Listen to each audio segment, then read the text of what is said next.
JJ Redick, the person, the basketball player, the podcaster. I got nothing but respect for all that you've done and all that you're doing for the game of basketball. I love listening to the podcast. The insightful and intelligent conversations between you and your peers. It allows for them to give you honest and insightful answers that they would probably not give to the media. And that's a gift to us fans in regards to so many different topics and areas of the game. There's so many nuances to be discussed. And generally, when you speak of Steph Curry, you're nothing but respectful. You speak incredibly high of him. And obviously, I'm all for that. But there are certain nuances. The way you talk about him when it comes to the big picture, when you compare him to guys like LeBron James or Kevin Durant, it becomes a little more clear that the kind of message that you're sending about Steph Curry. In one of your most recent podcasts, talking about MVP, and you basically said KD is clearly the best player in the league. You went on ESPN to argue against Stephen A. Smith about who is the face of the NBA between LeBron James and Steph Curry, and you made it sound like it's not even close. Like, you made it seem like Stephen A. Smith was absolutely insane for even saying such a thing. Like, it's blasphemy. And, I got a problem with that. But a lot of people kind of take that approach when it comes to LeBron James. I guess I expect a little less of that from the players. And I guess my biggest issue with your argument when you were on ESPN is your use of accolades and awards to support your argument for who is either the better player or who is the face of whatever. As of right now, let's just talk about, I want to bring up one thing real quick. So LeBron has 4 finals MVPs. Steph has 0. Now you could argue the first one with their first championship with Andre Iguodala. Steph maybe deserved that over Dre. The other 2 championships that Steph has that you just brought up, he wasn't even the best player on his own team. Kevin Durant was. Because of the best player in the world, which some people would say is Kevin Durant. But you're talking. I actually looked this up this morning. Specifically, you used, for example, Finals MVP, saying LeBron James had 4 Finals MVP and Steph Curry has 0. I have a huge problem with that because you, as a player, you of all people, should know where those awards and accolades come from. Who votes? Who makes those votes? Who makes those decisions? It's the writers, the journalists, and people in the media, people who don't really have the knowledge. They don't really understand what they're watching. They are stat watching. They are they're casually watching games. They're not studying film to truly understand what it is. They don't have that kind of passion. And there's been plenty of examples of that over the years. Dave McMenamin, however you say his name, Rachel Nichols, some of the things that these people have done, man. And that these media members have just screwed over, media members, journalists, they have screwed over a countless number of players when it comes to awards and accolades. Take Andre Iguodala, who was on your podcast, for example. He's got 1 first team all defensive, 1 second team all defensive. Those are the only 2 awards that he has to show for the entirety of his career for the defensive player that he was. And that's foul. Dwight Howard did not make it to the top 75 player list of all time. Anthony Davis did. These are just really basic examples. There's an endless number of them out there. As a player, for you to use these accolades and awards that are provided by people who don't really know what they're talking about, and then using that to support your own argument for who is better between this guy and this guy. It's just so, man, I feel like it should be beneath you. Like, you have your own perspective. You have your own opinions, regardless of what those awards say. So when you come out on ESPN and argue against Stephen A. Smith talking about Steph Curry maybe could have or should have won that first Finals MVP award over Andre Iguodala, I mean, do I really have to explain this? I feel like you know all this. You know that Steph Curry got robbed there. He's the face of the franchise.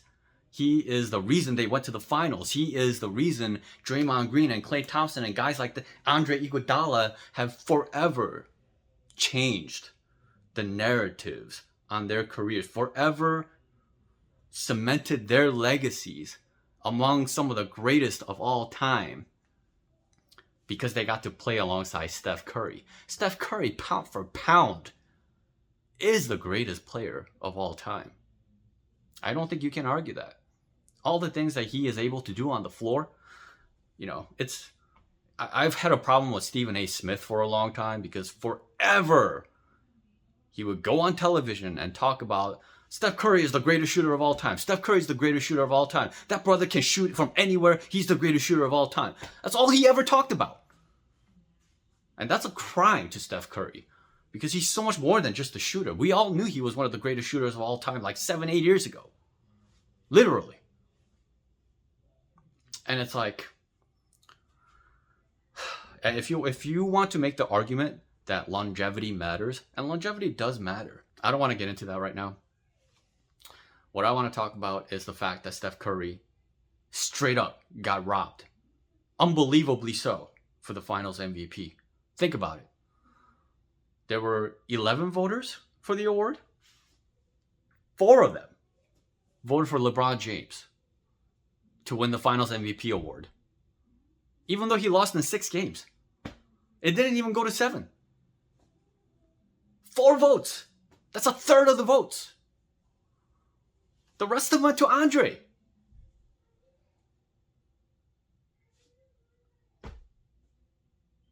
The rest of them went to Andre. Why? Because there was a narrative. The media went with a narrative that this is all about LeBron James, whether he wins or he loses. No way they're going to give it to Steph Curry. He had one bad game. You can't have one bad game to win Finals MVP. You're dismissed. That's essentially what happened. Even though he has that one bad game, comes back and dominates the guy that gave him that trouble in that game that he was not very good in. Dellavedova. Basically put him in the hospital after that. Drops like 37 points on him. The stats support Curry as the Finals MVP. You look at the statistics, it's not even close between Steph Curry and Andre Iguodala. Why did they give Andre Iguodala the award? The primary narrative was that he did so well defending LeBron James. Meanwhile, a third of them voted for LeBron James because they thought he was that good, even though he lost. So it's like, hey, which one is it? Did the Warriors win the finals because Andre Iguodala was so good at defending LeBron James? Or was LeBron James so good that he deserved to win Finals MVP anyway, even though he lost? Neither narrative makes any sense. Andre Iguodala was not exclusively guarding LeBron James the whole series.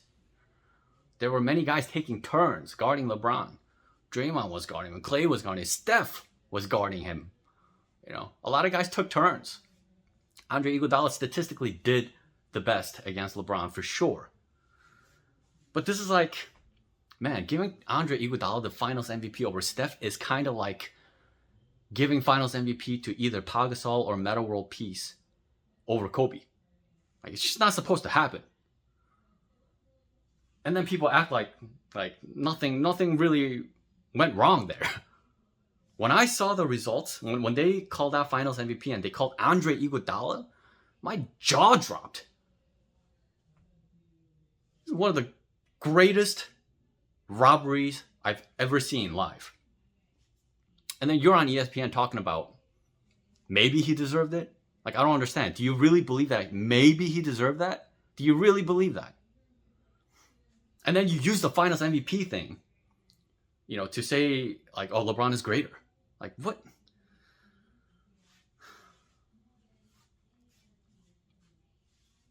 I guess I just expect a little more.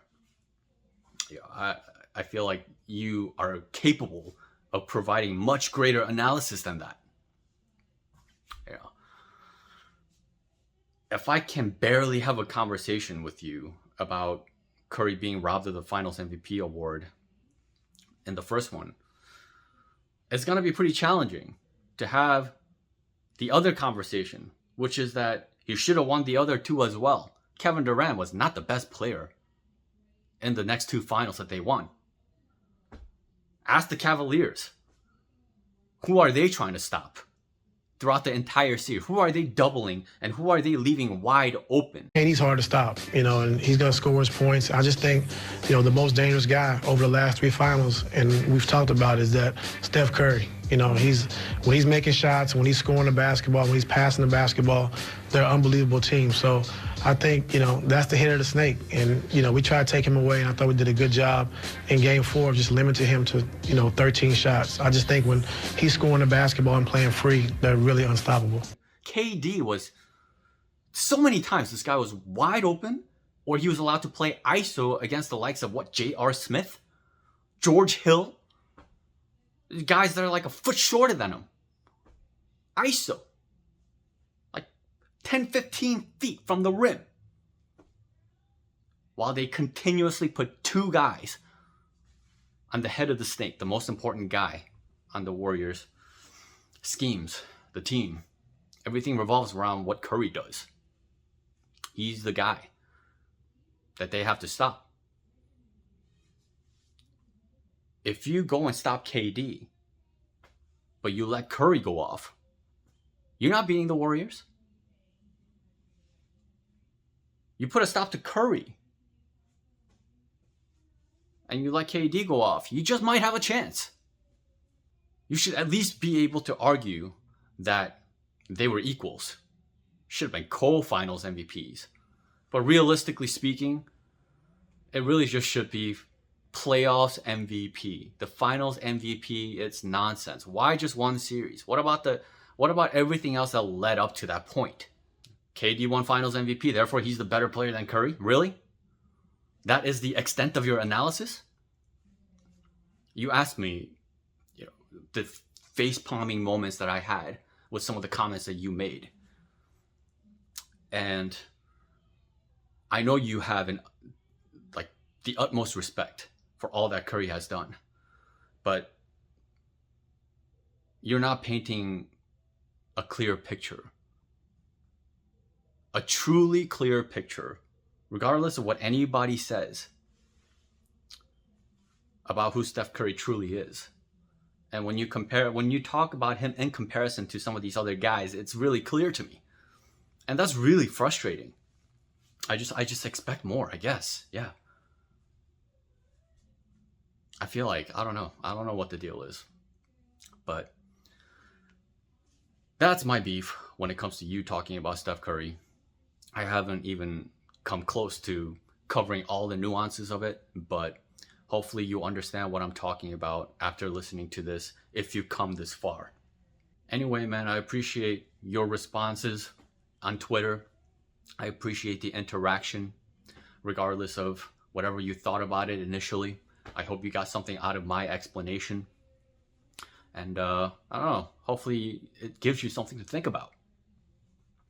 I think, given who Steph Curry is and how important he is to what the NBA has become because of him, he doesn't get the credit that he deserves. He's the most disrespected player. The most disrespected NBA superstar that I've ever seen. Across the board. His own organization, his own coach. The way Steve Kerr uses Curry is bonkers. You guys always talk about how beautiful that system is and how beautiful that offense is. Their offensive rating is not that great. And you got to ask yourself why. Why is it that Steve Kerr continues to use Curry like a glorified, I'm sorry to say, JJ Redick or Kyle Korver or a Klay Thompson for that matter? These guys, like yourself, you guys have to run around because you don't have the handle to create your own shot. You guys have to do this. You got to move around. You got to run around the screens and get yourselves open because you're not going to get yourself open on your own. Curry can do that all on his own, all day, all the time. Should be much more utilized than it is and has been. Nobody talks about it. Again, there's an endless number of ways that Curry is disrespected. Stephen A. Smith calling him a shooter. Stop it, man. I'm just tired of this. And when I see people like you become a part of the media, I just hope to see like better perspective. Tim Legler on ESPN is amazing. He's so good and doesn't get the credit or the attention that he deserves. Seems like a common theme when it comes to great people in this world. They don't get the credit that they truly deserve. And when I hear you talk about Curry, I know, again, it's good. But I feel like it's not good enough. That's all I got for you.